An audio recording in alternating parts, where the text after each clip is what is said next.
मैं सुशील सर अपने YouTube channel study with सुशील के माध्यम से आज आपको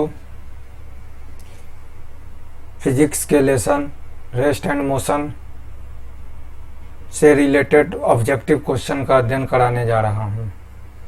इसके पहले हम लोग अपने 5 सेशन में हमने डिस्क्रिप्टिव तौर पर रेस्ट एंड मोशन चैप्टर पढ़ा है। अब उन 5 सेशनों से जो ऑब्जेक्टिव क्वेश्चन निकलता है उसका आज हम लोग रिवीजन करेंगे और इसे कंठस्थ करेंगे, इसे याद रखेंगे। चलिए इस तरह से हम लोग शुरू करते हैं। जिन लोगों ने मेरे चैनल को सब्सक्राइब नहीं किया है वो प्लीज़ सब्सक्राइब कर ले, बेल आइकन को दबा ले ताकि मेरे नए नए वीडियो आपको प्राप्त होते रहें। साथ ही साथ लाइक करें जिससे कि मैं वीडियो और बनाऊं। चलिए, जिस फिजिकल क्वांटिटी का केवल मैग्नीट्यूड होता है उसे स्केलर क्वांटिटी कहते हैं। देखिए, हम लोग पढ़े थे कि फिजिकल क्वांटिटी जो होता है वो 2 टाइप्स का होता है। एक स्केलर फिजिकल क्वांटिटी होता है और एक वेक्टर फिजिकल क्वांटिटी होता है। तो जिस फिजिकल क्वांटिटी का केवल मैग्नीट्यूड होता है उसे क्या कहेंगे? स्केलर फिजिकल क्वांटिटी कहेंगे। ओके।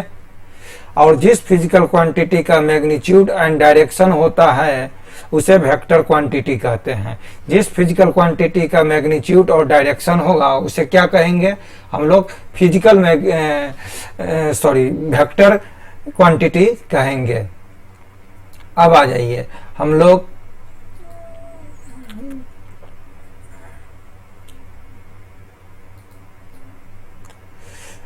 जब कोई बॉडी द्वारा एक निश्चित समय में, जब देखिए ध्यान दीजिएगा, जब कोई बॉडी द्वारा एक निश्चित समय में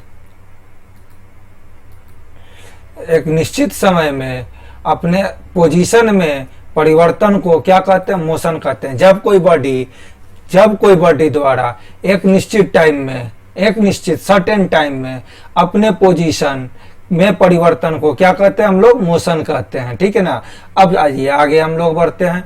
डिस्टेंस एक स्केलर फिजिकल क्वांटिटी है। डिस्टेंस कैसा फिजिकल क्वांटिटी है? स्केलर फिजिकल क्वांटिटी है। अब स्केलर फिजिकल क्वांटिटी में क्या होना चाहिए? केवल मैग्नीट्यूड होना चाहिए। तो इसलिए डिस्टेंस एक फिजिकल स्केलर क्वांटिटी है क्योंकि इसके पास, डिस्टेंस के पास केवल मैग्नीट्यूड होता है। जैसे हम लोग लिखते हैं 10 किलोमीटर, तो 10 किलोमीटर तो 10 हो गया क्या? मैग्नीट्यूड। और किलोमीटर तो ऐसा यूनिट हो गया है ना, या यूनिट हो गया इसको कहा जाए। ठीक है। तो इस तरह से डिस्टेंस एक स्केलर क्वांटिटी है क्योंकि इसके पास केवल और केवल मैग्नीट्यूड होता है। डिस्प्लेसमेंट एक वेक्टर क्वांटिटी है क्योंकि इसके पास मैग्नीट्यूड एंड डायरेक्शन दोनों होता है। अब हम लोग देखिए डिस्प्लेसमेंट को क्या बोलते हैं? Vector quantity. क्यों बोलते हैं? क्योंकि इसके पास मैग्नीट्यूड एंड डायरेक्शन दोनों होता है। मैग्नीट्यूड भी होता है और डायरेक्शन भी होता है। ठीक है ना। तो अब देखिए एग्जाम्पल से हम लोग लिखते हैं 10 किलोमीटर ईस्ट। क्या लिखे? ईस्ट।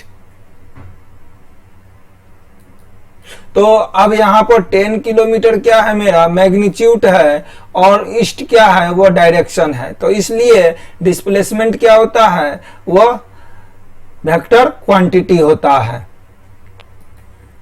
अब आइए हम लोग आगे बढ़ते हैं। अब हम लोग अगला प्रश्न देखते हैं।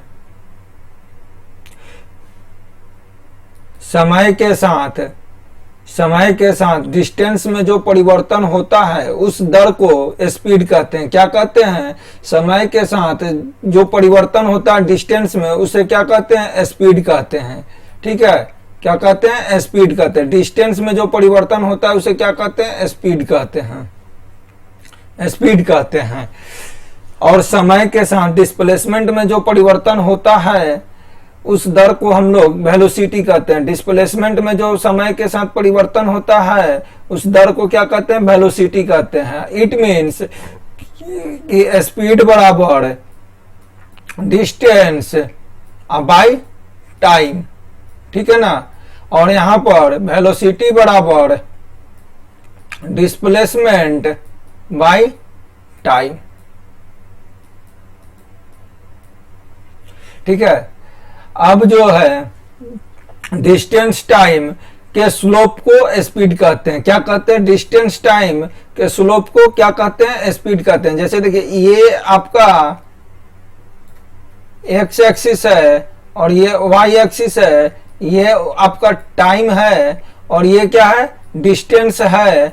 और ये जो स्लोप बनता है, हम लोग पढ़े थे ना, ये जो स्लोप बनता है, इस स्लोप को हम लोग क्या कहेंगे? इस स्लोप को हम लोग कहेंगे, क्या बोलेंगे?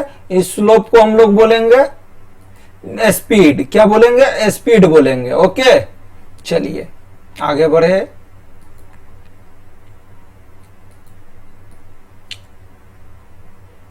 डिस्प्लेसमेंट टाइम के स्लोप को हम लोग वेलोसिटी कहते हैं। सिमिलरली इसी तरह से देखिए, इसी तरह से डिस्प्लेसमेंट टाइम के स्लोप को क्या कहेंगे? वेलोसिटी कहेंगे। जैसे ये आपका डिस्प्लेसमेंट टाइम ग्राफ है, ये हो गया टाइम और ये हो गया क्या?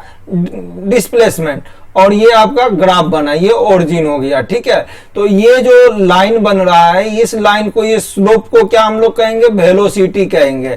क्यों कहेंगे? क्योंकि ये distance time, displacement time graph है। अगर ये डिस्टेंस टाइम ग्राफ रहता तो इसे हम लोग स्पीड कहते हैं। ओके, स्पीड टाइम ग्राफ के एरिया से डिस्टेंस प्राप्त होता है। देखिए, अब बोला जा रहा है क्या? स्पीड टाइम ग्राफ के एरिया से। अगर ये ग्राफ हमारा इस तरह से रहता, ये टाइम रहता और ये क्या रहता? स्पीड रहता, और ये ग्राफ इस तरह का बनता, तो ये जो एरिया है, ये जो एरिया है, ये सारा एरिया क्या कहलाएगा?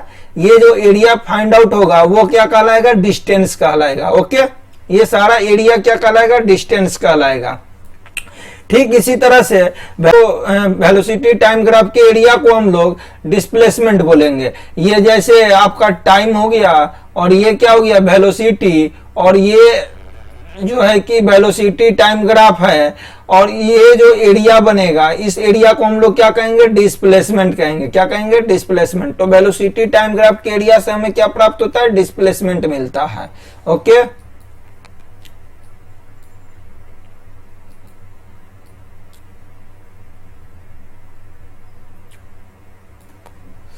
नेक्स्ट क्वेश्चन में हम लोग चलते हैं।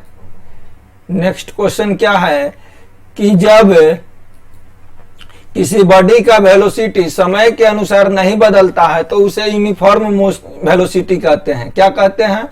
जब किसी बॉडी का वेलोसिटी समय के अनुसार नहीं बदलता है उसे क्या कहते हैं? यूनिफॉर्म वेलोसिटी कहते हैं। ये हम लोग क्या, यूनिफॉर्म वेलोसिटी का हम लोग का ये डिस्प्लेसमेंट और ये टाइम, और कैसा ग्राफ बनेगा? स्ट्रेट लाइन, इस तरह का स्ट्रेट लाइन। अगर ये कर्व हो जाता है या ये कर्व हो जाता है तो ये नॉन यूनिफॉर्म मोशन कहलाएगा, नॉन यूनिफॉर्म वेलोसिटी कहलाएगा, क्योंकि ये समय के अनुसार इसका वेलोसिटी चेंज हो रहा है। जबकि अगर ये स्ट्रेट लाइन हो तो ये क्या कहलाएगा? Non uniform uniform velocity. जब किसी बॉडी का वेलोसिटी समय के अनुसार बदलता है तो उसे हम लोग क्या कहते हैं? Non uniform velocity. याद रखिएगा, जब किसी बॉडी का वेलोसिटी समय के अनुसार बदलता है, देखिए ये ऊपर बदल रहा है, ये नीचे बदल रहा है, लेकिन इसमें नहीं बदल रहा है, तो जिसमें बदलता है उसे हम लोग क्या कहते हैं? Non uniform velocity. समय के साथ वेलोसिटी में जो परिवर्तन होता है उस दर को हम लोग क्या कहते हैं? एक्सेलरेशन। अब देखिए, समय के साथ वेलोसिटी में जो परिवर्तन होता है उस दर को हम लोग क्या कहते हैं? एक्सेलरेशन। मतलब कि एक्सेलरेशन बराबर क्या हो जाएगा? v/t। ओके,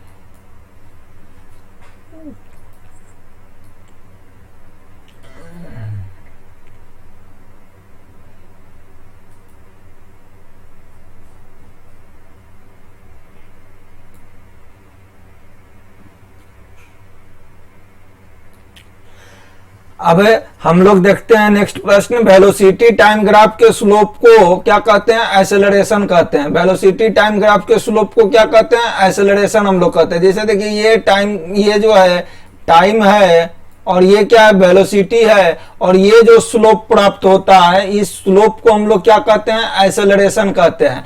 लेकिन याद रखना ये एरिया को क्या कहते हैं, वेलोसिटी टाइम ग्राफ के एरिया को हम लोग कहते हैं डिस्प्लेसमेंट, ऊपर डिस्कस किए हैं, ठीक है ना। लेकिन ये स्लोप केवल जो है वो जो स्लोप है, ये स्लोप जो है, इस स्लोप को क्या कहेंगे, एक्सेलरेशन कहेंगे। ओके,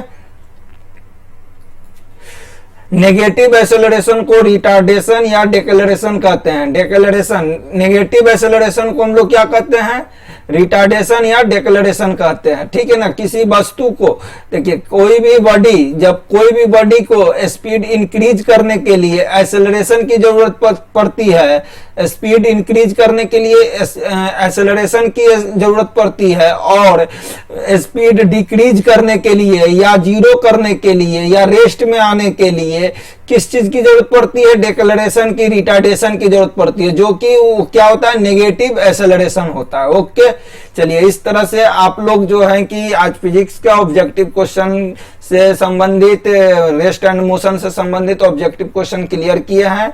और जो भी आपको क्यूरी होगा वो आप लोग कमेंट में डालें। अगर वीडियो पसंद आए तो लाइक करें और ज्यादा से ज्यादा शेयर करें और इस चैनल को सब्सक्राइब करें। Thank you.